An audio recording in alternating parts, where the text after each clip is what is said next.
अज्ञानता को देखकर जूनियर केवल अपना सिर हिलाकर रख सकता था क्योंकि उसने नीलामी के चरण की ओर अपनी निगाहें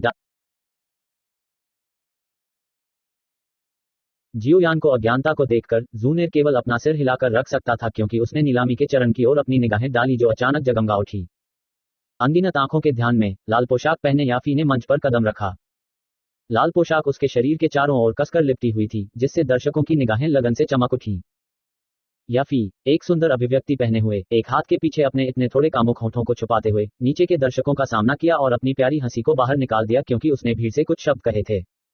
अपने आकर्षण के साथ उसने आसानी से नीलामी को इच्छा के उन्माद में डाल दिया। हवा में बढ़ते उत्साह को महसूस करते हुए यहां तक कि जियोयान भी मदद नहीं कर सकता था लेकिन अपने होठों को एक साथ मारता था। याफी वास्तव में प्राइमर नीलामी घर के मुख्य नीलामीकर्ता के खिताब के योग्य थे।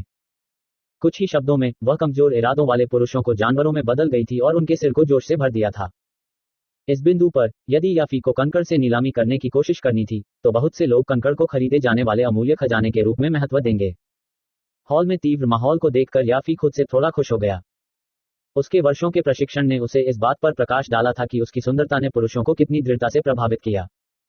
उसके लाल होठों ने एक आकर्षक मुस्कान का निर्माण किया क्योंकि उसकी निगाह उसके चारों ओर सब कुछ लेते हुए कमरे के चारों ओर घूम गई।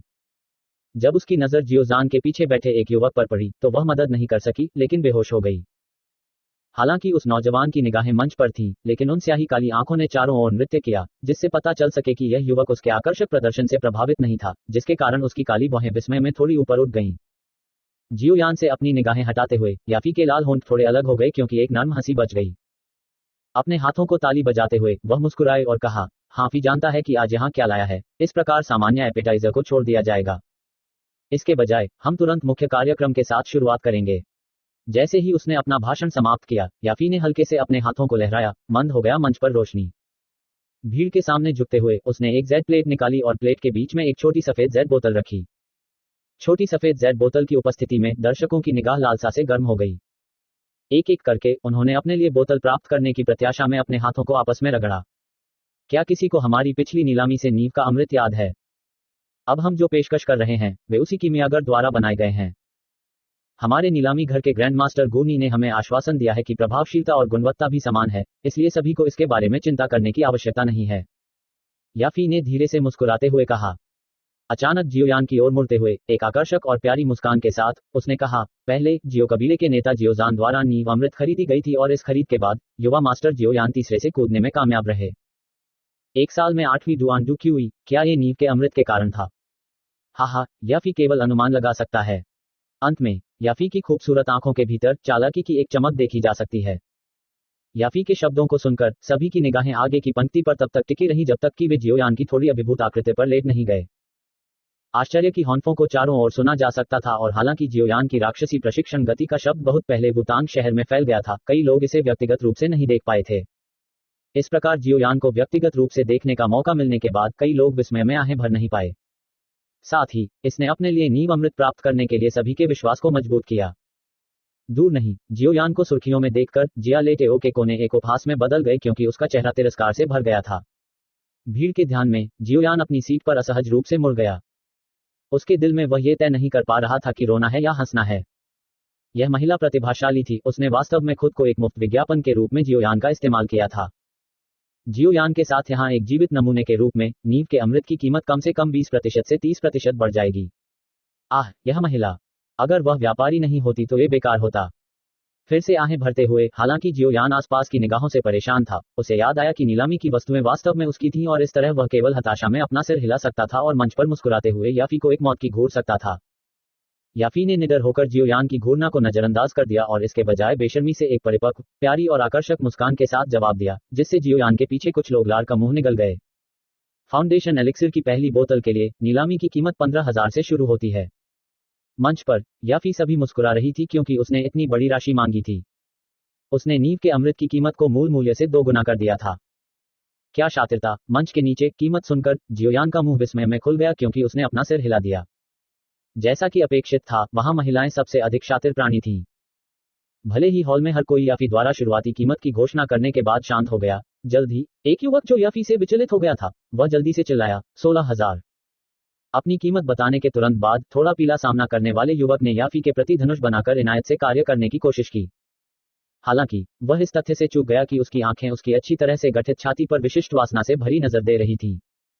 उस युवक पर आंतरिक रूप से उपहास करते हुए, जिसके विचार स्पष्ट रूप से उसके शरीर पर टिके हुए थे, याफी ने उसकी मुस्कुराते हुए अभिव्यक्ति को जारी रखा और बाकी भीड़ से पूछा, क्या हमारे पास कोई अन्य प्रस्ताव हैं? क्या कोई अन्य लेने वाले हैं? 17,000, 19,000। मंच के नीचे भीड़ उस शुरुआती प्रस्ताव के बाद लोगों की कीमतों को बताने के साथ भड़क उठी। पहला खरीदार शर्मिंदा दिख रहा था क्योंकि उसकी शुरुआती कीमत 2 या 3 अन्य लोगों द्वारा पी गई थी और तुरंत बैठ गई। कीमतों की नॉनस्टॉप स्ट्रीम सुनकर जियोयान मदद नहीं कर सका लेकिन चौंक गया और अपने आश्चर्य में केवल एक हौंफिने दिया। खरीदार चाहते थे कि फाउंडेशन एलिक्सिर उस हद तक हो जो उसकी अपेक्षा से कहीं अधिक हो। ऐसा प्रतीत होता है कि प्राइमा के नीलामी घर को नींव के शब्द फैलाने देना एक बुद्धिमान निर्णय था। 3 प्रमुख कुलों ने इस नींव के अमृत के संबंध में एक दर्शक रोक रखा और इस प्रकार कमजोर दलों ने अवसर को जब्त कर लिया और जो कुछ भी वे भुगतान करेंगे उसका नाम लेने के लिए हाथापाई करने लगे। वे सभी एक नींव अमृत छीनना चाहते थे क्योंकि आखिरकार कुछ ऐसा, जैसे कि एक नींव अमृत जो किसी की डुक्यूई को बढ़ा सकता है, पूरे जियामा साम्राज्य के भीतर भी दुर्लभ था। आधे घंटे की कीमतों को बुलाए जाने के बाद पहला फाउंडेशन एलिक्सिर था लगभग 47,000 पर बोलियों के रुकने के बाद बेचा गया। मोटे खरीदार के चेहरे पर हैप्पी लुक को देखते हुए जियोयान वास्तव में अवाक था। उसने नहीं सोचा था कि कोई भी अपने पिता की तुलना में अधिक पागलपन से एक नींव अमृत चाहता है। केवल एक नींव अमृत बनाने के लिए लगभग 1,000 सोने के सिक्के खर्च किए गए थे, लेकिन यहाँ एक को उस राशि के 10 गुना के लिए बेचा गया था। इतने बड़े लाभ मार्जिन पर जियोयान मदद नहीं कर सकता था लेकिन लार था। जियोयान ने अपनी ठुड्डी को खरोंचते हुए और झपकाते हुए विचार करने के लिए एक पल लिया। अगर वह याओ लाओ से कभी नहीं मिला होता तो क्या उसके पास हर दिन नींव अमृत का उपयोग करने में सक्षम होने की विलासिता होती? ये देखते हुए कि पहली नींव अमृत इतनी बड़ी कीमत पर बेची गई थी, याफी केवल राहत की सांस ले सकता था और खुद से सोच सकता था, इतनी कीमत से रहस्यमय कीमियागर संतुष्ट होगा। ये बहुत अच्छा होगा यदि रहस्यमयी अल्केमिस्ट के पास प्राइमर नीलामी घर का थोड़ा बेहतर प्रभाव था। याफी ने अपने विचारों से अपना सिर हिलाने के बाद नीलामी घर को भरने वाले सभी लोगों को देखने के लिए पीछे मुड़कर देखा। एक हंसी के साथ उसने अपने हाथों में सफेद जेड की बोतलों को देखा। पिछले 6 नींव के अमृत को विभाजित किया जाएगा और 2 के 3 समूहों के रूप में बेचा जाएगा। प्रत्येक समूह की शुरुआती कीमत 30,000 सोने की होगी। फाउंडेशन एलिक्सिर की 2 बोतलों में से प्रत्येक पर नजर गड़ाए हुए लोग अजीब तरह से शांत हो गए। उन्होंने केवल एक पल के लिए दूर खड़े 3 प्रमुख कुलों को देखा, लेकिन वह छोटा सा पल ही उन्हें यह जानने की जरूरत थी कि 3 कबीले अपनी चाल चलने वाले थे। 31,000 कीमत की घोषणा के बाद जियालाई कबीले के नेता जियाली बी एक सेकंड के लिए चुप हो गए और फिर धीरे धीरे अपनी बोली लगाई। हे जियाले बी, क्या पिछली बार आपने जो क्यूई विधि खरीदी थी, क्या वह आपके कबीले के खजाने को खाली कर दिया था? ये कैसे है कि तुम अब इतने कंजूस हो? क्या आप अब 1,000 सोना भी छोड़ सकते हैं? आओ बापा ने जियाली बी की कीमत सुनकर अचानक मजाक किया। उसका चेहरा थोड़ा हिल रहा था। जियाली बी ने एक आंख से आओ बापा को देखा। अपमान को वापस करने के बजाय उसने अपनी ठंडी निगाहों को वापस सफेद जेड बोतलों की ओर मोड़ दिया। 35,000 आओ बापा चिल्लाया। उसने मजाक में जियाली बी की ओर देखा और अपनी बोली लगाई। 38,000 जियाली बी ने सूट किया। 45,000 आओ बापा ने कबीले के दूसरे नेता को उकसाना जारी रखा।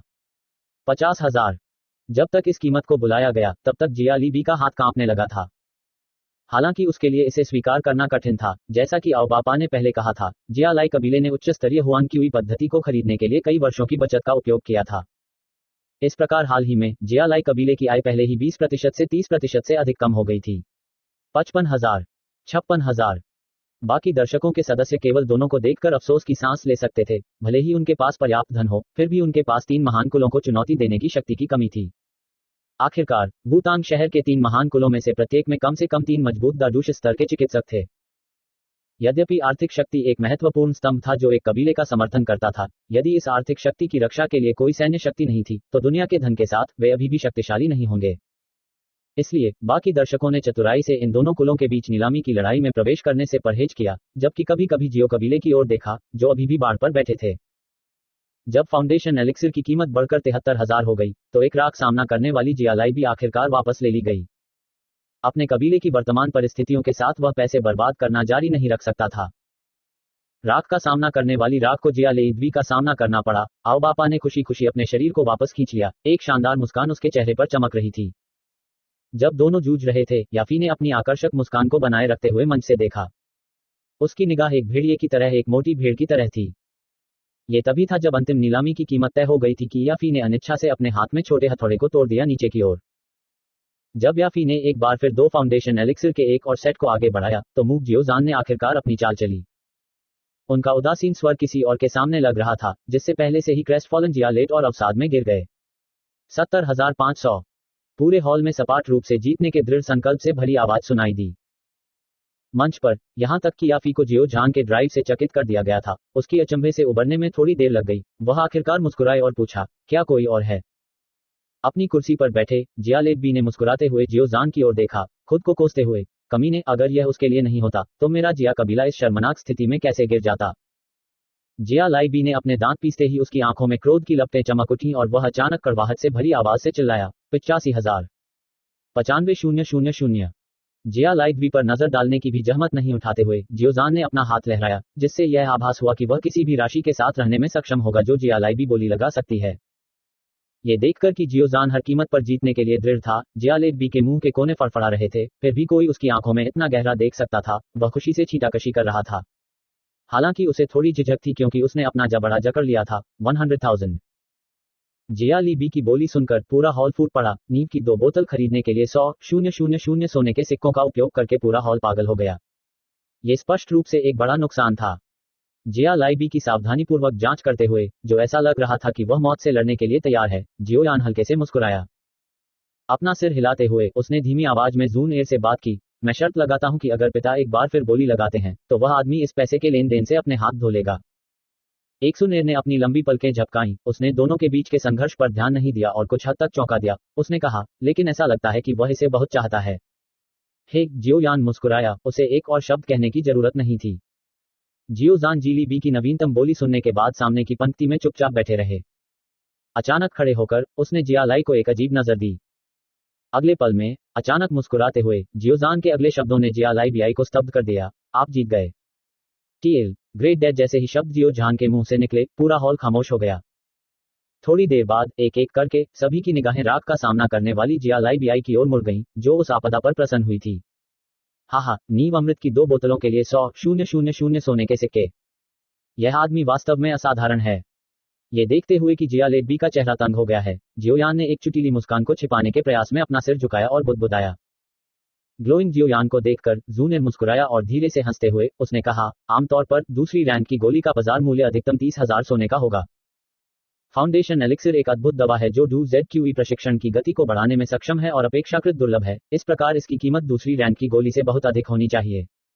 हालांकि इसे खरीदने के लिए 100,000 सोने का उपयोग करते हुए ये जी लाई गंभीर रूप से असाधारण है। जियोयान ने सहमति में सिर हिलाते हुए हंसा। उसने मुस्कुराने से पहले तड़प में अपने होठों को चाटा और कहा, अगर दूसरी श्रेणी की नींव की अमृत की एक बोतल 10,000 सोने में बेची जा सकती है, तो क्या इसका मतलब यह नहीं है कि वे महान कीमियागर सोने में तैरने में सक्षम होंगे?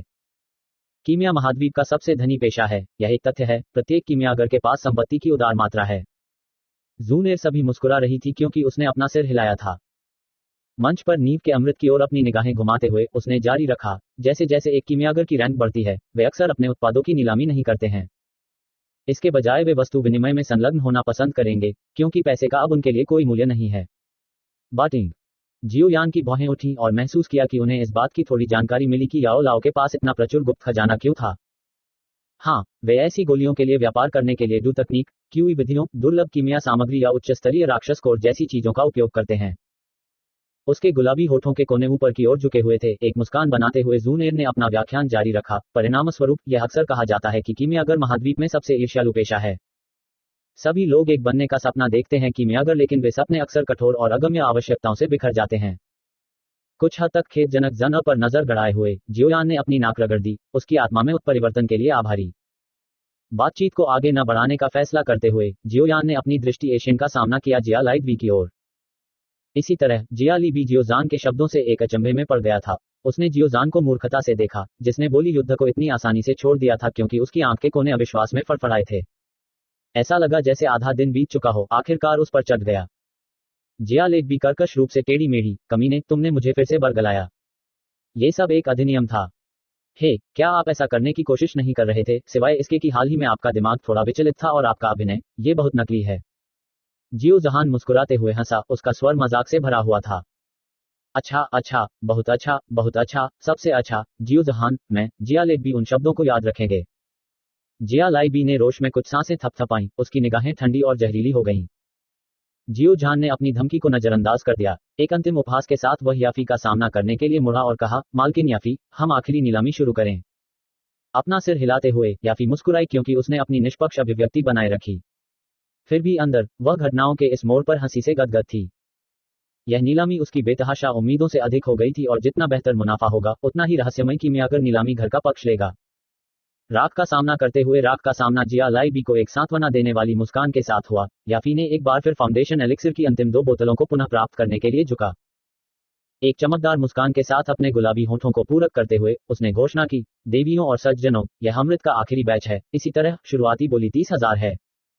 अमृत के अंतिम बैच को देखते हुए जियोजान के आसपास के कुछ बुजुर्गों ने स्पष्ट इरादों के साथ जियोजहान को देखा और जल्दी से देखा।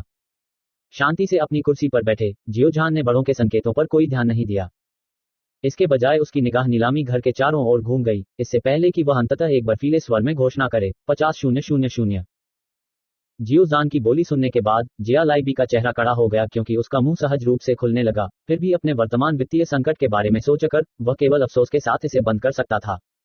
एक और कोने में आओ बापा ने जियोजान पर नजर गड़ाए रखा। अपनी भौं को सिकोड़ते हुए और अपनी उंगलियों को अपने हाथ के पिछले हिस्से पर थपथपाते हुए आओ बापा की आंखें रहस्योद्घाटन की गति में फीकी पड़ रही थीं। एक पल में वह बेहोश होकर मुस्कुराया और कहा, 55,000। भूतांग सिटी के 3 महान कुलों के बीच एक अजीब रिश्ता था। प्रत्येक अन्य 2 के व्यवसायों का उपभोग करना चाहता था, फिर भी प्रत्येक को दूसरे कबीले के खिलाफ कार्रवाई करने का डर था, क्योंकि तटस्थ कबीले उनसे ऐसा करने से लाभान्वित होंगे। फिर भी अगर उनमें से 2 ने हाथ मिला लिया तो भी वे अपने साथी पर संदेह करने से नहीं बच सकते थे। इस प्रकार जब तक उन्हें एक पार्टी को पूरी तरह से मिटा देने का आश्वासन नहीं दिया जाता, तब तक तीनों पक्ष केवल इस जटिल और भंगुर गतिरोध में जारी रह सकते हैं जो उनके बीच बना था। 3 महान कुलों में से प्रत्येक के पास अपने स्वयं के द्वेष का सेट था। प्रत्येक दूसरे की दृष्टि को बर्दाश्त नहीं कर सकता था। हालांकि पहले भी आओ बापा ने जिया लेबी का मजाक उड़ाया था और अब जब जियोजान बोली लगा रहा था, आओ बापा जियोजान के साथ प्रतिस्पर्धा करने के लिए तैयार था ताकि जियो कबीले थोड़ा और पैसा खो दें। आओ बापा की बोली ने जियोजान का चेहरा बदलने की अभिव्यक्ति नहीं की। एक आकस्मिक नजर के साथ जियोजान ने कहा, 65,000। फाउंडेशन एलिक्सिर के लिए नियमित बाजार मूल्य के लिए 65,000 थोड़ा अधिक था, लेकिन जियोजहान को यह भी गहराई से पता था कि कुलों के बीच इस 3 तरह से संघर्ष में कम या उचित मूल्य के लिए एक नींव अमृत खरीदना असंभव होगा। हे, जियो कबीले के नेता निश्चित रूप से असाधारण हैं, लेकिन मुझे आपके द्वारा बरगलाए जाने का डर है। मेरे पास पहले से ही फाउंडेशन है, इसलिए मैं इसे आपको दूंगा। जियोजान की बोली के बाद आओ बोपा ने हिचकिचाना शुरू कर दिया था। ऐसा लगता है कि जियालेई बी के भारी नुकसान के बाद वह और भी अधिक हो गए थे सतर्क। जियोजान ने आओ बापा को देखा और हंसते हुए अपनी कुर्सी पर आराम किया। मुस्कान या आओ बापा ने जो कुछ भी उसके चेहरे पर लगाया था वह स्पष्ट रूप से वह नहीं था जो आदमी महसूस कर रहा था। भले ही जियोजान ने बाद में एक बड़बड़ाहट छोड़ी, दमित, मुझे अतिरिक्त 10,000 का भुगतान करना पड़ा।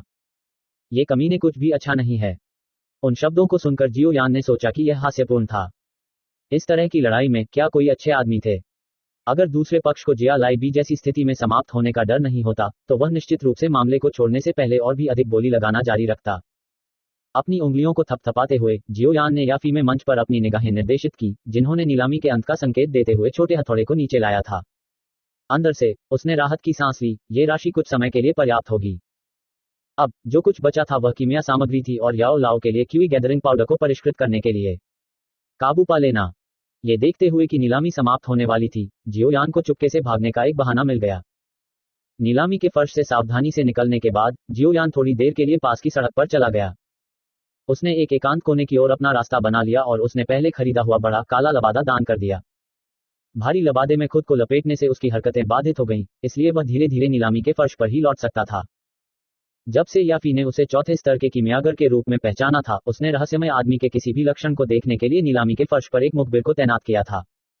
पीछे की ओर और ध्यान से उसका इंतजार किया।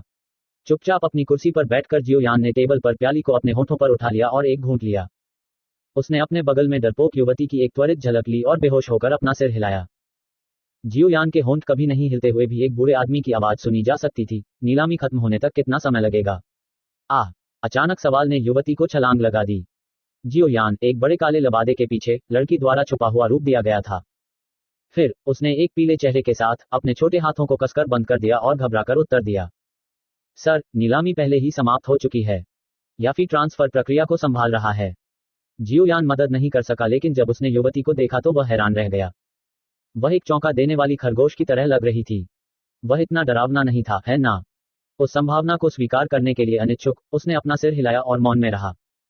सिर झुकाकर बगल में खड़ी होकर लड़की ने एक बार फिर से खामोश जियो यान को देखा और चुपके से एक सांस ली। उसे मास्टर गोनी द्वारा चेतावनी दी गई थी जब उसने इस कार्य को किया था, इस रहस्यमय व्यक्ति के किसी भी अनुरोध को पूरा करने में कभी भी संकोच न करें, भले ही वह अनुरोध कुछ अतिरिक्त करने का हो।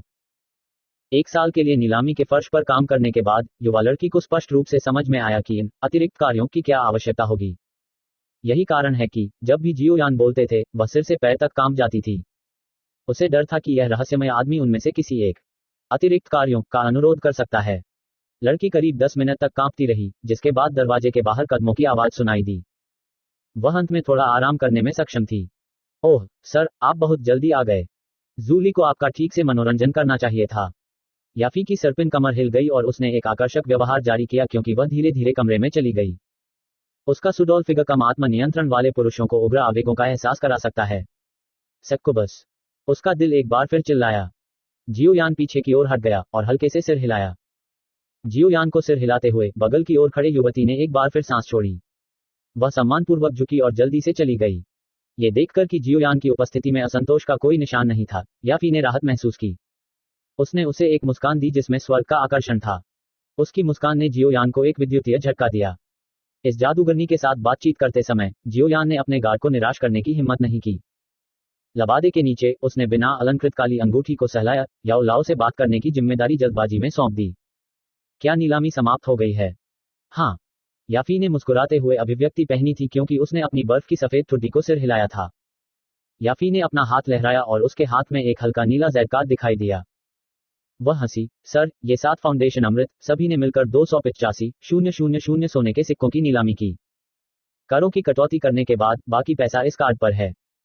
जियो यान आगे पहुंचे और कार्ड ले लिया। यह उसके हाथ में आराम से आराम कर रहा था और स्पष्ट रूप से बनाने में महंगा था। उसने हल्के से जेड कार्ड को सहलाया और सिर हिलाया। युवा और निष्पक्ष हथेलियों की जोड़ी को देखकर याफी को एक बार फिर एक अजीब सा एहसास हुआ। ये कीमत मेरी उम्मीदों से परे है। मैं बहुत संतुष्ट हूं। याओ लाओ की आवाज ने हाफी को प्रसन्न कर दिया। उसने जल्दी से किसी भी अजीब विचार को त्याग दिया। अपनी आकर्षक आंखों से घूरते हुए उसने अपने गुलाबी होठों को शुद्ध किया और हंसी। यदि आप अभी भी बाद में दवा की नीलामी करना चाहते हैं तो कृपया प्राइमर नीलामी घर में आएं। हम निश्चित रूप से आपको सबसे अच्छी कीमत दिलाने का प्रयास करेंगे। अपना सिर हिलाते हुए जियो यान ने जेड कार्ड हटा दिया। थोड़ी सी हिचकिचाहट के बाद याओ लाओ की आवाज में पूछा, मैंने जो सामग्री अनुरोध किया है, क्या आपने उन्हें ढूंढ लिया है? उसकी लंबी और संकरी बाहें एक सुंदर चाप में झुकी हुई थी। याफी हल्के से हंसी। प्यारे स्वर ने जियो यान को कुछ सुखद आश्चर्यचकित कर दिया।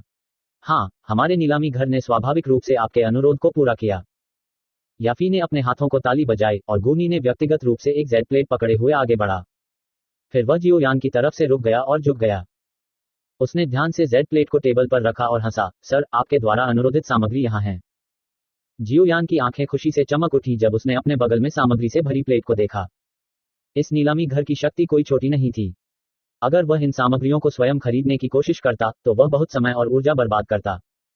लेकिन यहाँ यह नीलामी घर एक ही दिन में सब कुछ इकट्ठा करने में सक्षम था। इसने जियो यान को अपने अप्रत्याशित भाग्य पर बहुत खुशी दी। हम मुसीबत के लिए खेद है। क्यूई रिफाइनिंग पाउडर के लिए सभी सामग्रियों को इकट्ठा होते देखकर यहां तक कि याओ लाओ की उदासीन आवाज भी थोड़ी नर्म हो गई। कई वर्षों तक नीलामी के फर्श पर कई लोगों के साथ बातचीत करने के बाद याफी स्वाभाविक रूप से याओ लाओ के नर्म स्वर को अलग करने में सक्षम था। वह सुखद आश्चर्यचकित थी। ये लेन देन सही निर्णय था। मैं आपका फायदा नहीं उठाना चाहता। इन सामग्रियों के लिए पैसा, इसे इस कार्ड से घटाएं। ये देखकर कि जियो यान फिर से कार्ड लाने वाला था, याफी चांद चांदी की थाली की तरह था और तारों ने आसमान में भर दिया। तुरंत हंसे, सर, हमने इन सामग्रियों को आंतरिक रूप से प्राप्त किया। बाहर जो मिलेगा उसकी तुलना में कीमत बहुत सस्ती है। आपकी 2 नीलामी ने हमारे नीलामी घर के लिए बहुत प्रतिष्ठा प्राप्त की। हम इन चीजों के लिए पैसे लेने की हिम्मत कैसे कर सकते हैं? ठीक है, चलो इसे अपने तरीके से करते हैं। अगर मुझे भविष्य में और सामग्री की जरूरत है तो मैं आपके साथ गोलियों का आदान प्रदान करूंगा। अपना सिर हिलाते हुए चतुर याओ लाओ समझ गया कि वह एक अच्छा रिश्ता बनाना चाहती है। उसके साथ बहस नहीं करना चाहता। जियो यान ने ध्यान से जेड प्लेट को उठाया और उसकी सामग्री को दूर रख दिया। ठीक है, मेरे पास भाग लेने के लिए अन्य व्यवसाय है और अब और नहीं रहेगा। ये देखकर कि सब कुछ जमा हो गया था, जियो यान खड़ा हो गया। उसने हाथ मिलाया और सीधे बाहर चला गया। सर, याफी आपका साथ देंगे। याफी ने गूनी पर पलक झपकाए। उन दोनों ने आगे बढ़ने के लिए आगे बढ़े। जियोयान ने इन दो नीलामी प्रबंधकों का अनुसरण किया, जिन्होंने कृपापूर्वक मार्ग का नेतृत्व किया और पीछे के कमरे से बाहर चले गए। उसने अपना सिर उठाया और धीमा हो गया। जैसे ही वे पीछे के कमरे से बाहर निकल रहे थे, नीलामी के फर्श पर 3 लोगों का एक समूह भी उभरा। 3 लोगों पर अपनी आंखें घुमाते हुए जियोयान मदद नहीं कर सकता था, लेकिन घबराकर अपने लबादे को खींच लेता था। उन्होंने महसूस किया कि बीच में जो व्यक्ति उनके पिता जियोजान थे। कृपया उसे मुझे देखने न दें, जियोयान ने प्रार्थना की। जबकि 3 कुलों ने नीलामी घर के प्रवेश द्वार से जाना शुरू किया, संबंधित कबीले के नेताओं ने नकली मुस्कान और अप्रिय हंसी दी। जैसे ही उन्होंने एक दूसरे के नजारे छोड़े, उनके चेहरे पर दुश्मनी और मजाक का एक निशान दिखाई दिया। 3 कुलों ने हॉल में घूमते हुए और जब भी वे गुजरते थे, लोग जल्दी से एक तरफ चले जाते थे। बुतांग शहर में वस्तुतः कोई अन्य शक्तियां नहीं थी जो 3 महान कुलों को प्रतिद्वंद्वी बना सकती थी। एक बार फिर जियोजान ने आधे अधूरे मन से पास के आओ बापा से कुछ शब्द कहे। अचानक जियोजान की हरकतें सख्त हो गईं और उसके कदम रुक गए। जियोजान की हरकतों को देखते हुए सभी ने अपनी दृष्टि की रेखा पर अपनी निगाहें बदल ली और उनके शरीर में थोड़ा कांपने में मदद नहीं की। यहां तक कि जी लाई बियाए और आओ बापा के चेहरे भी थोड़े बदल गए। हॉल के दूसरे प्रवेश द्वार पर 3 आंकड़े धीरे धीरे बाहर चले गए। उनका नेतृत्व करने वाला व्यक्ति अप्रत्याशित रूप से प्राइम नीलामी घर का मुख्य नीलामीकर्ता याफी था। नीलामी के लगातार ग्राहकों के रूप में जियोजान और अन्य सभी इस महिला के असली चेहरे को जानते थे। हालांकि यह महिला आमतौर पर मुस्कान से भरी एक उपस्थिति में डालती है, लेकिन हर कोई जानता था कि यह महिला वास्तव में बहुत अहंकारी थी। पहले एओ बापा उसे भोजन करने के लिए आमंत्रित करना चाहते थे, लेकिन सीधे एक असाधारण, विनम्र इनकार के साथ मिले। इस घटना से लोगों ने समझा कि यह महिला अपने बाहरी रूप के विपरीत करीब आना आसान नहीं था। आज हालांकि यह अभिमानी महिला अपने सामान्य स्व के विपरीत मेहमानों का सम्मानपूर्वक मार्गदर्शन कर रही थी। इसने वास्तव में जियोजान और अन्य लोगों को चकित कर दिया। आंखें थोड़ी झपकी रहीं, जियोजान और दूसरों की निगाह एक बार फिर पीछे की ओर चली गई और उनके चेहरे बदलते रहे। 3 के समूह के पीछे नीलामी के किमियागर एल्डकूनी मुस्कुरा रहे थे और उन्होंने एक रहस्यमय काले हुड वाले व्यक्ति के कानों में कुछ शब्द कहे। उनके चेहरे पर मुस्कुराते हुए भाव थे, इतना कि चापलूसी का एक निशान देखा जा सकता है। यदि याफी के सम्मानजनक रवैये ने जियोजान और अन्य लोगों को चकित महसूस किया होता, तो गूनी ने जो रवैया प्रदर्शित किया, उसने उन्हें स्तब्ध कर दिया। बुटैन सिटी के सर्वोच्च रैंक वाले किमियागर के रूप में आमतौर पर केवल 3 कबीले प्रमुख उससे मिल सकते थे। जब उन्होंने ऐसा किया, तो वे सम्मानजनक थे और जरा भी अशिष्ट होने की हिम्मत नहीं करते थे। द्वितीय स्तरीय किमियागर के रूप में गूनी ने एक किमियागर होने का गौरव बनाए रखा। जब वह बोलता था, तो वह उदासीनता से बोलता था, दूसरों को उसका और भी अधिक सम्मान करता था। लेकिन इस प्रकार के व्यक्ति, उसने अप्रत्याशित रूप से अपनी चापलूसी मुस्कान को छिपाने की कोशिश किए बिना ऐसा सम्मान दिखाया। वह व्यक्ति जिसका वह पक्ष जीतने की कोशिश कर रहा है। ये व्यक्ति कौन हो सकता है? नजारा सदमे में ले आया।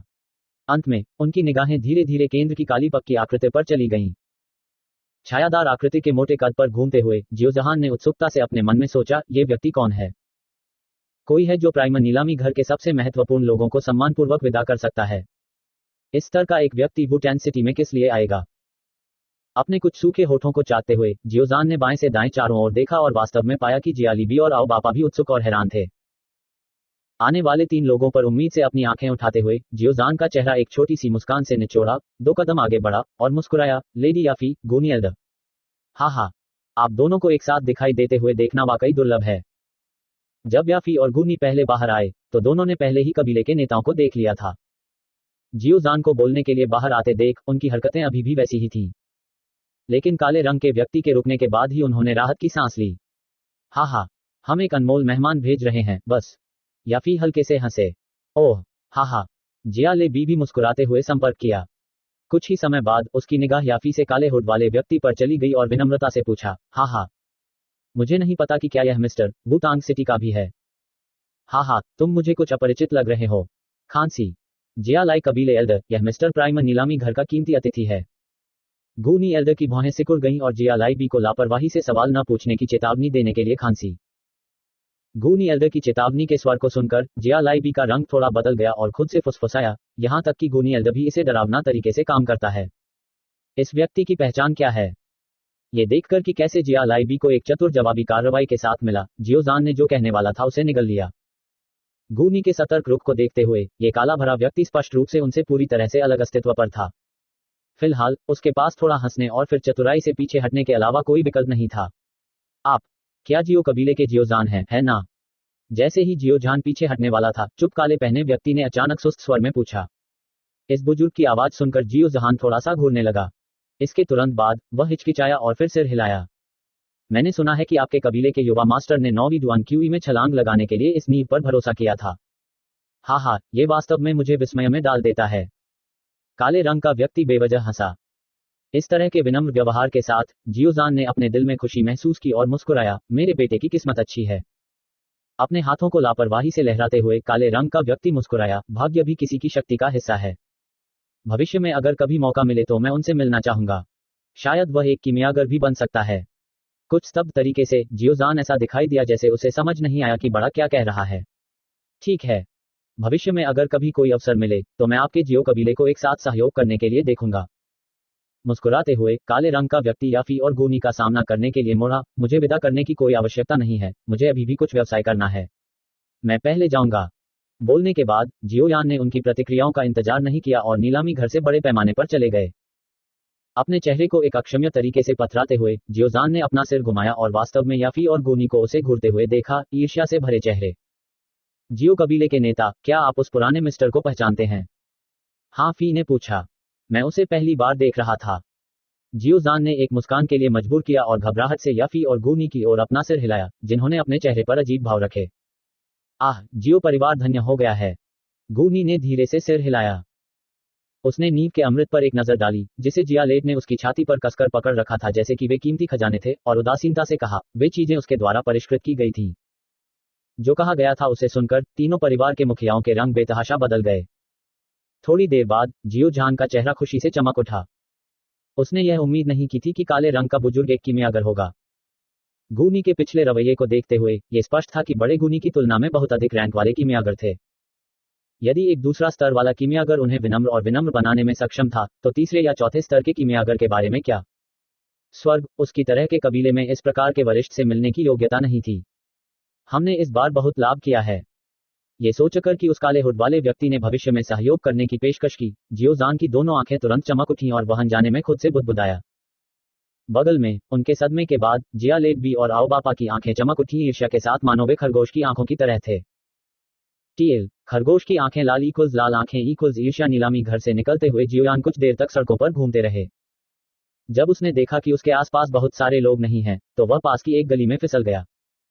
अपने काले लबादे को उतारते हुए जियोयान ने बड़बड़ाया, शिक्षक, तुमने मुझे लगभग वहां वापस उजागर कर दिया। हे, मैंने अभी क्या किया? क्या आपका दिल भी यही नहीं चाहता था? अलंकृत पिच ब्लैक रिंग से एक खुश याओ लाओ की हंसी गूंज उठी। इन शब्दों ने जियोयान को असहाय रूप से अपना सिर हिलाने के लिए प्रेरित किया, लेकिन ये सच था कि उसने अपने पिता के प्रति थोड़ा क्षमाप्रार्थी महसूस किया। 2 बार उसने कुछ उत्पादों की नीलामी की और इस तरह 2 बार उसने जियोजान से पैसे की जबरन वसूली की। उसने लबादे को गटर में लात मारी, फुसफुसाते हुए, मैं भविष्य में जियो कबीले के साथ सहयोग करने का अवसर ढूंढकर उसे बना लूंगा। इससे उसे थोड़ा सा मुआवजा मिलना चाहिए। हाथ में बेशकीमती सामग्री के साथ जियोयान ने उन्हें अपनी छाती के अंदर भर लिया। गली से बाहर निकलने के बाद वह व्यावहारिक रूप से जियो कबीले के निवास पर वापस चला गया। चूंकि जियोजान और कंपनी अभी तक वापस नहीं आई थी, इसलिए ये जगह खाली महसूस हुई। गेट पर मौजूद गार्ड जियो कबीले के सुपर डुपर प्रतिभाशाली युवा मास्टर को देखकर उसे बाधित करने की हिम्मत नहीं हुई। उनके व्यवहार को देखकर युवा मास्टर ने एक मुस्कान बिखेरी और फिर धराशायी हो गया। एक जोरदार डैश के साथ जियोयान अपने कमरे में पहुंचे और अपनी छाती से सामग्री निकाल ली। उन्होंने सामग्री को खजाने के रूप में माना। हाथ जोड़कर उसने उन्हें बाहर निकाला और मेज पर रख दिया। पहला 5 स्याही काले पत्तों वाला एक मुरझाया हुआ पीला पौधा था। वह हिंकलीफ कमल था। प्रत्येक पत्ता 10 वर्ष की आयु का प्रतिनिधित्व करता है। सांप का जहर फल गोल और लगभग आधा मुट्ठी जितना बड़ा था। यदि गहरे हरे रंग के फल नाक के नीचे रखे जाते हैं, तो किसी को एक मीठा और खट्टा तीखी गंध आती है। सांप का जहर फल काफी दुर्लभ था, केवल 5वीं रैंक की खोहों के पास या सांप के जादुई जानवरों के ऊपर पाया जाता है। फलों के कारण सांप के साथ संबंध, फल का ठंडा यिन तत्व प्रचुर मात्रा में था और इसके परिणामस्वरूप फल को अक्सर दवा के प्रभाव के लिए मध्यस्थ के रूप में उपयोग किया जाता था। टीएल, यिन और यांग, यिन अंधेरा पक्ष है। स्पिरिट गैदरिंग घास ज्यादातर सामान्य घास की तरह दिखने के बावजूद युक्तियों पर एक छोटी पीली रोशनी थी। प्रकाश जितना मजबूत होगा, घास की ऊर्जा उतनी ही शुद्ध होगी। Rank 2 water attribute magic core में एक समृद्ध नीला नीला रंग था। जब टेबल पर रखा जाता है, तो इसने न केवल आसपास की हवा को मॉइस्चराइज किया बल्कि टेबल को भीग दिया। कहने की जरूरत नहीं है कि कोर की पानी की संपत्ति स्पष्ट थी। उसकी आंखें एक बार फिर सामग्री पर बहने के बाद जियोयान ने अधीरता से पूछने के लिए कम आवाज का इस्तेमाल किया, शिक्षक, सभी सामग्री मौजूद हैं?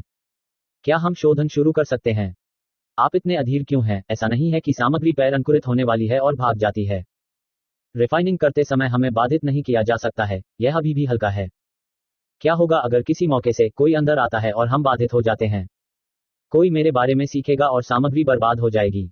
रिंग के भीतर, याओ लाओ ने कहा, रात में परिष्कृत करना बेहतर है। इन शब्दों को सुनकर जियो यान ने उदास होकर अपना सिर हिलाया और एक आह भरी। वह एक अलमारी में सामग्री छिपाने, अपने बिस्तर पर लेटने और रात के उतरने का इंतजार करने के अलावा और क्या कर सकता था। लगभग आधे घंटे तक लेटे रहने के बाद उसके दरवाजे को अचानक बैंग से खोल दिया गया। सेक्सी पतले पैरों की एक जोड़ी अंदर चली गई। पता चला कि यह जियोयू था। उसने कमरे को स्कैन किया और ये देखकर कि जियोयान झपकी ले रहा था, उसने ठंडे पानी से इंजेक्शन लगाया। युवा मास्टर, रात का खाना खुद खाने वाला नहीं है। क्या आप निमंत्रण या कुछ और प्राप्त करने की अपेक्षा करते हैं? जियोयान को नैप मोड से पूर्ण अलर्ट में स्थानांतरित करने की प्रक्रिया में बमुश्किल एक पल लगा। बिस्तर पर सीधे बैठे उसने जियोयू की ओर चकित होकर देखा और थोड़ी देर बाद वह एक ठंडे पसीने में टूट गया। धिक्कार है, धिक्कार है। अच्छा बात शिक्षक ने कुछ समय पहले शोधन प्रक्रिया शुरू नहीं की थी। ये BTCH। क्या हुआ अगर? स्थिति के बारे में सोचकर जियोयान का दिल कांप गया। कोई उसके गले से घूंट गूंजते हुए लगभग सुन सकता था। हालांकि जियोयू पर अपनी नजर डालने के बाद उसे भीतर से क्रोध उबलने लगा। उसके मुंह के कोने फड़क गए और फिर जियोयान ने एक लंबी सांस ली, अंत में शांत हो गई। जहां तक कुछ समय पहले उसने जो डर महसूस किया था, उसे रोष में बदल दिया गया था। बेवकूफ, क्या आप जानते हैं कि शिष्टाचार क्या है? क्या आप प्रवेश करने के लिए पर्याप्त स्मार्ट हैं लेकिन दस्तक देने के लिए बहुत गूंगा हैं? आपकी परवरिश कहाँ है? ये पहली बार था जब जियोयू ने बाहरी रूप से उग्र जियोयान को देखा और परिणामस्वरूप वह केवल एक बेवकूफ की तरह देख सकती थी। मौखिक दुर्व्यवहार की उसकी धारा ने उसके आकर्षक चेहरे को राख कर दिया और साथ ही उसने अपने चांदी के दांत को काट दिया। फिर सेक्सी पैरों की जोड़ी चली गई, वास्तव में चार्ज किया, सीधे जियोयान की ओर। छोटे कमीने, मैंने तुम्हारे दरवाजे को नीचे लात मारी।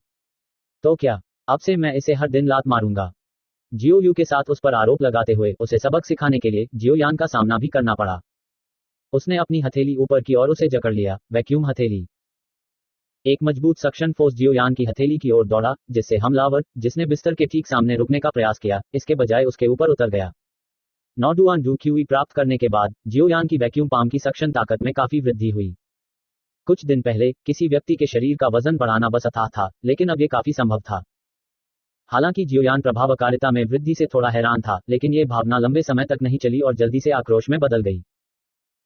अपने शरीर के एक फ्लिप के साथ वह सेक्सी पैरों की उस जोड़ी को वश में करने में कामयाब रहा और कुछ ही समय बाद उसने बेरहमी से अपने बट को उसके फ्लैट और चिकने जेड जैसे अंडरबेली के खिलाफ दबा दिया और फिर जल्दी से अपने हाथों को दबाने के लिए अपने दोनों हाथों को दबाने के लिए झुक गया। जियोयान के साथ इस तरह की शर्मनाक मुद्रा में एक बार फिर खुद को पाकर जियोयू को थोड़ा चकित महसूस हुआ। एक पल के बाद वह आकर्षक चेहरा सबसे आकर्षक तरीके से लाल हो गया और एक हिंसक संघर्ष शुरू हो गया। जियोयू ने एक बार फिर अपने चांदी के दांत को काट दिया, गुस्से में कोसते हुए, छोटा कमीने, चले जाओ। अपनी दो हथेलियों को जगह में बंद करने के संघर्ष के कारण जियोयान भी काफी थका हुआ महसूस कर रहा था। एक और बाउट की शुरुआत में उसने अचानक रास्ता छोड़ दिया और जियोयू की हथेली खींच ली, जिससे वह पलट गई। फ्लिप के बाद जियोयू की पीठ झुकी हुई थी क्योंकि उसके लंबे पैर बिस्तर पर फैले हुए थे, लेकिन जियोयान उन्हें देखने के मूड में नहीं थे। उसने अपने दांत कुतर दिए, एक हाथ उठाया और बिना किसी हिचकिचाहट के पा कुरकुरा आवाज कमरे के अंदर और फिर गुमनामी में फड़फड़ाती थी। अभी तक अपना सबक सीखा? पहले खटखटाए बिना मेरे कमरे में प्रवेश न करें। डाइनिंग टेबल पर जियोयान ने अपने सामने बैठे क्रूर खाने वाले पर एक कुटिल नजर डाली। जैसे ही जियोयू ने खाया, उसके चांदी के दांतों ने कुरकुरे आवाजें निकाली। अपने होठों को घुमाते हुए जियोयान ने पिछले अजीबोगरीब लेकिन शानदार भावना को याद किया और उसके दाहिने हाथ की उंगलियां उसकी हथेली के खोखले को स्ट्रोक करने में मदद नहीं कर सकती थी। उसके सामने बैठे जियोयू, जो पूरे समय जियोयान को दुर्भावना से घूर रहा था, ने उसकी हरकतों को देखा और उसका आकर्षक चेहरा फिर से लाल हो गया। जियोयू को अपने दांत पीसते हुए अजीब तरह से देख रहे हैं और फिर पास के जियोयान के बेपरवाह रवैये को देखकर जूनियर ने संदेह में अपनी भौहें झुर्रीदार कर ली। इसके तुरंत बाद उसने असहाय होकर अपना सिर हिलाया और धीरे धीरे उसके सामने खाना निगल लिया। जियोयान की निगाह जियोयू पर छोड़ दी गई और जियोनिंग के शरीर पर रुक गई। इस समय जियोनिंग का चेहरा खुशी से भर गया। उसके मुंह पर वक्र उसके चेहरे पर लगभग आधा हो गया था। उंगलियों ने मेज के किनारे को हल्के से थपथपाते हुए जियोयान, अन्य लोगों के दुर्भाग्य से खुद को सोचा, इस आदमी को पहले से ही नींव अमृत मिल जाना चाहिए था, है ना? वह बहुत कम जानता है, अमृत का 8वीं डुआन क्यूई या उससे ऊपर के लोगों पर बहुत अधिक प्रभाव नहीं पड़ता है। चुपचाप खुद पर हंसते हुए जियोयान की दृष्टि कुछ हद तक उब गई थी। अपने मुस्कुराते हुए पिता को देखते हुए उनका दिल हतप्रभ रह गया। परिवार का सांप्रदायिक भोजन, क्या ये केवल कुछ छुट्टियों के दौरान ही नहीं होता है? आज के लिए इतना उत्सव क्या है? क्या ऐसा हो सकता है कि फाउंडेशन एलिक्सिर को खरीदने के लिए बड़ी मात्रा में पैसा खर्च करना एक ऐसी घटना है जो मनाए जाने के योग्य है? अपनी कल्पना को जंगली चलाने के लिए जियोयान को स्वाभाविक रूप से यह नहीं पता था कि यह परिवार का सांप्रदायिक भोजन रहस्यमय काले क्लोक्ड व्यक्ति द्वारा जियो कबीले के साथ सहयोग करने के बारे में कहे गए शब्दों के कारण था। यदि कभी कोई अवसर था दूसरे स्तर या उच्चतर कीमियागर के साथ मिलकर काम करना कमाएगा, उन्हें मुनाफा होता है, जिससे ज्यादातर लोगों की आंखें ईर्ष्या से लाल हो जाती हैं। यह भी संभव था कि परिवार इस प्रकार रैंक में छलांग लगा सकता है, अन्य दो महान परिवारों की तुलना में ऊंचा हो रहा है। इस प्रकार यह कोई आश्चर्य की बात नहीं थी कि सामान्य स्थिर और शांत पिता इतने खुश होंगे। और उन कई अन्य प्राचीनों के लिए वे और भी अधिक थे, कान से कान तक मुस्कुरा रहे थे। उनकी आधी बंद बूढ़ी आंखों को देखकर यह स्पष्ट हो गया था कि आकाश से गिरे इस सौभाग्य ने उन्हें कुछ चकित कर दिया। सांप्रदायिक भोजन में उत्सव का मिजाज धीरे धीरे फीका पड़ गया और अपने पिता की विदाई की लहर को देखकर जियोयान तुरंत अपनी कुर्सी से कूद गया। इसके बाद वह हॉल से बाहर निकले और सीधे अपने कमरे में चले गए। जियोयान के जाने के कुछ ही समय बाद जियोयू ने अपने दांत बंद कर लिए और उसका पीछा किया, लेकिन एक भी छाया नहीं मिली। असहाय, वह केवल घृणा में अपने पैरों पर मुहर लगा सकती थी और क्रोध से भरे दिल से बच गई। अपने कमरे में लौटते हुए और अपने निजी अनुभव से कठिन रास्ता सीखने के बाद जियोयान ने अभी तक लाओ याओ को दवा को तुरंत परिष्कृत करने के लिए नहीं कहा। दरवाजा और खिड़की बंद करने के बाद वह आलसी होकर अपने बिस्तर पर लुढ़क गया और गड्ढा महसूस कर रहा था, सो गया। देर रात सभी के सो जाने के बाद बिस्तर पर लेटे हुए जियोयान ने अपनी दोनों आंखें खोल दी। वह उत्सुकता से बिस्तर से कूद गया और अलमारी से छिपी हुई सामग्री को बाहर निकाल लिया। ध्यान से उन्हें मेज पर रखकर उसने अपना सिर घुमाया। याओ लाओ की ओर देखते हुए, भूत जो जमीन से 1 फुट दूर तैर रहा था, जियोयान ने धीरे से पूछा, शिक्षक, तुम अब तैयार हो, है ना? आखिरकार आपने सीखा है कि कैसे थोड़ा सावधान रहना है। रिफाइनिंग गोलियों के लिए एक अत्यंत शांत वातावरण की आवश्यकता होती है। अगर मैं परेशान हूं, तो परिणाम बहुत गंभीर हैं। अभी मुझे कोई प्रतिशोध क्षति महसूस नहीं होगी, लेकिन बाद में जब आप कीमिया सीखना शुरू करते हैं, यदि आप लापरवाह बने रहते हैं, तो मुझे डर है कि आप बाद में अपनी छोटी सी जिंदगी को थोड़ा जल्दी खो देंगे। याओ लाओ मेज के एक तरफ चला गया और धीरे से प्रत्येक घटक को अपनी भूतिया हथेली से छू लिया। अपना सिर थोड़ा हिलाते हुए उसकी सुस्त आवाज में थोड़ी गंभीरता थी। शर्म से अपना सिर नीचे करते हुए जियोयान ने निर्देश प्राप्त करते हुए अपना सिर खुजलाया। जियोयान की आज्ञाकारिता को देखने के बाद ही याओ लाओ ने राहत की सांस ली। उसने डर से अपनी हथेलियां फैला लीं और एक सफेद लौ फूट पड़ी। आग के तापमान को लगातार नियंत्रित करने वाली अपनी आत्मा की धारणा के साथ याओ लाओ ने बेकार के समय का फायदा उठाया और जियोयान पर एक नजर डाली, जो याओ लाओ की हथेली में आग को उत्सुकता से देख रहा था। थोड़ा झिझकते हुए याओ लाओ ने चुपचाप फुसफुसाया, अधिकांश कीमियागरों के रैंकों को उनकी लौ के रंग से अलग किया जा सकता है। साधारण कीमियागर में हल्के पीले रंग की लपटें होती हैं। जैसे जैसे उनकी रैंक बढ़ती है, लौ का रंग गहरा होता जाता है और लौ की ताकत मजबूत होती जाती है। जो कहा गया था उसे सुनकर जियोयान ने पलक झपकते ही याओ लाओ के हाथों में लौ की ओर इशारा किया और पूछा, फिर शिक्षक, तुम्हारा सफेद क्यों है? हाँ, मैंने पहले जो कहा था वह आमतौर पर देखी जाने वाली कीमियागर लपटों के लिए था। हालांकि अल्केमिस्ट सकल के भीतर लौ के लिए उत्प्रेरक के रूप में डूक्यूई पर निर्भर होने के अलावा एक और तरीका भी है। याओ लाओ गर्व के संकेत के साथ मुस्कुराया। यानी लौ उधार लेना। लौ का उधार। वे अपरिचित शब्द नहीं थे। वह समझ गया कि प्रत्येक शब्द का क्या अर्थ है, लेकिन जियोयान एक नुकसान में था। गोलियों को परिष्कृत करने के लिए आवश्यक लौ को कोई कैसे उधार ले सकता है? ये सही है, लौ उधार लेना। अपना सिर हिलाते हुए याओ लाओ ने हंसते हुए कहा, इस असीम दुनिया के भीतर कुछ स्वर्ग और पृथ्वी स्वर्गीय लपटें मौजूद हैं। शायद लौ एक उल्का से आई जो आकाश से गिरी थी, या शायद लौ एक ज्वालामुखी की गहराई से आई थी जो लावा द्वारा सैकड़ों हजारों वर्षों से जाली थी। इन लपटों के साथ रिफाइनिंग गोलियां दवा की प्रभावशीलता को भी बढ़ा सकती हैं। केवल ये स्वर्ग और पृथ्वी स्वर्गीय लपटें अत्यधिक हिंसक होती हैं और शायद ही कभी आती हैं। और अगर आप एक को देखते हैं तो भी इसे नियंत्रित करना बेहद मुश्किल है। बहुत सारे कीमियागर अपना पूरा जीवन इन स्वर्गीय लपटों की खोज में बिताते हैं और अभी भी एक प्राप्त करने में असफल होते हैं। आखिरकार एक स्वर्गीय लौ को नियंत्रित करने के लिए आपको अपने शरीर में लौ लाने की जरूरत है। हालांकि लौ की प्रकृति बेतहाशा विनाशकारी है। यहां तक कि मैजिक गोल्ड डायमंड भी, जो सबसे कठिन धातुओं में से एक है, स्वर्गीय लौ की गर्मी और आपके नाजुक मानव शरीर को समाहित करने में असमर्थ है। तुम अपने आप को जिंदा जला दोगे। इसलिए केवल बहुत कम भाग्यशाली विजेता संयोग से स्वर्गीय लौ की एक छोटी मात्रा को परिष्कृत कर सकते हैं। एक बार जब लौ शरीर के साथ जुड़ जाती है तो इस प्रकार के लोग बिना किसी अपवाद के कीमियागर की दुनिया में उत्कृष्ट प्रतिभा के लोग हैं। बहुत देर तक स्तब्ध जियोयान ने उसके होठों को चाटा। उसकी निगाहें याओ लाओ की हथेली में सफेद लौ को करीब से देख रही थी और एक बर्फ ठंडी सनसनी महसूस कर सकती थी। शिक्षक की लॉ एक प्रकार की स्वर्गीय लॉ होनी चाहिए, है ना? जियो यान ने पूछताछ की। वह अपनी लॉ को ऊपर उठाते हुए याओ लाओ के चेहरे ने एक हल्की चमक दी। आंखें चमकती हुई उन्होंने कहा, द क्यूई मेनलैंड के अल्केमिस्ट सोसाइटी में ज्ञात स्वर्गीय लपटों को स्वर्गीय लपटों की रैंकिंग में स्थान दिया गया है। कुल 23 प्रकार हैं और मेरी लॉ 11वें स्थान पर है, जिसे बोन चिलिंग फ्लेम के रूप में जाना जाता है। इस प्रकार की स्वर्गीय लॉ केवल हर 100 साल में प्रकट होती है, जब ग्रहण अत्यधिक ठंड और अत्यधिक हीन प्रतिच्छेद में होता है। अस्थि द्रुतशीतन लॉ। बिना पलक झपकाए जियो यान ने उस बढ़ती हुई सफेद लॉ को देखा और धीरे से अपने आप में बड़बड़ाया। हड्डी द्रुतशीतन लॉ प्राप्त करने के लिए मैंने 8 लंबे वर्षों तक प्रकाश के बिना एक जगह पर इंतजार किया था, और जब लॉ को आत्मसात करने का क्षण आखिरकार आ गया, मेरी सारी तैयारियों के बावजूद मैं लगभग राख हो गया था। याओ लाओ ने अपना सिर हिलाते हुए आह भरी। उनके सामान्य रूप से शांत चेहरे पर एक दुर्लभ डर देखा जा सकता है। ऐसा लगता है कि उस मुठभेड़ ने उन पर एक मजबूत छाप छोड़ी थी। हे, हालांकि यह बेहद खतरनाक था, अंत में हड्डी द्रुतशीतन लॉ प्राप्त करने के बाद ये सब इसके लायक था। याओ लाओ ने गर्व से घोषणा की कि उसने अपने हाथ की हथेली में सफेद लॉ के बारे में लहराया जैसे कि उसे एक बड़ी भीड़ को दिखा रहा हो। फिर वह मुस्कुराया और उसने विस्तार से बताया, एक स्वर्गीय लॉ के साथ आप न केवल बेहतर गुणवत्ता की गोलियों को परिष्कृत कर सकते हैं, बल्कि उसी स्तर के दुश्मन का सामना करते समय वह आपके लिए एक मैच नहीं होगा। ये सुनकर जियो यान ने उस उग्र सुस्त सफेद लॉ को देखा, उसका चेहरा ईर्ष्या से भर गया। जियो यान के चेहरे पर उस ईर्ष्यालु नजर को देखकर याओ लाओ ने हंसी के रूप में उसके चेहरे पर एक कुटिल अभिव्यक्ति चमक उठी। उनका स्वर बदल गया जैसा कि उन्होंने कहा, स्वर्गीय लॉ जैसा कुछ अभी भी आपके लिए बहुत दूर है। अभी के लिए आपकी सबसे बड़ी इच्छा जल्द से जल्द डूजे बनने की होनी चाहिए। अफसोस महसूस करते हुए जियो यान ने सिर हिलाया। वह केवल अस्थायी रूप से उस लार को वापस ले सकता था जो स्वर्गीय लॉ के लिए उसकी लालसा के कारण बनी थी और वास्तविकता का सामना करने के लिए खुद को वापस खींच सकती थी। जियो यान को अपने होश में आने को देखकर याओ लाओ हल्के से मुस्कुराया। उसके हाथ के केंद्र में सफेद लॉ जलती रही क्योंकि वाइप्स हवा में ऊपर उठने के लिए भाग गए, केवल कुछ ही समय बाद विलुप्त हो गए। एक सूखे हाथ ने स्याही के पत्ते के कमल का एक डंठल उठाया और धीरे से उसे लॉ में गिरा दिया। स्याही के पत्तों वाले कमल के संपर्क में आने के बाद हड्डी चिलिंग फ्लेम के संपर्क में आया। ये तुरंत एक स्याही काले तरल के रूप में जला दिया गया था जो लॉ के भीतर लुढ़क गया, इसकी छिपी हुई चमक को प्रकट कर रहा था। सफेद लॉ अधिक से अधिक तीव्र होने के साथ साथ जियाओ यान ने देखा कि अजीब तरह से सफेद लॉ के आसपास की हवा ठंडी और ठंडी हो गई। याओ लाओ अपना सारा ध्यान अपनी हथेली के भीतर की लॉ के तापमान को नियंत्रित करने में लगा रहा था। यदि तापमान थोड़ा अधिक होता तो स्याही काले तरल शून्य में वाष्पित हो जाता।